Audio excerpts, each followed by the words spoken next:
Butter দিয়ে, তবে এটা বাটার টোস্ট না, এটা হচ্ছে ঘি টোস্ট। তো আমি এই পাউরুটিগুলো মাঝখানে ঘি দিয়ে টোস্ট করেছি, বুঝেছো। মায়াপুর থেকে ঘি নিয়ে এসেছি 1 বোতল।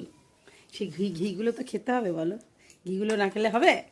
এই দেখো ঘি দিয়েছি মাঝখানে, ঘি দিয়ে আর তার উপরে একটু চিনি দিয়েছি, দিয়ে তারপরে এগুলোকে ভেজেছি, সুন্দর করে ভেজেছি। এটা হচ্ছে ঘি টোস্ট। কারা কারা আমার মতন খাও? আমি কিন্তু ছোটোবেলায় এই খাবারটা খুব খেয়েছি, খুব খেয়েছি। স্কুলে আমি টিফিনও নিয়ে যেতাম, আমার মা করে দিত ঘি দিয়ে এরকম পাউরুটিকে টোস্ট। তো এখন সবজি কাটবো। এই এতগুলো খাবার এখন আমি একা খাবো না, বুঝলে। আমি 1 পিস খাবো, আমার ছেলে খেয়ে নেবে।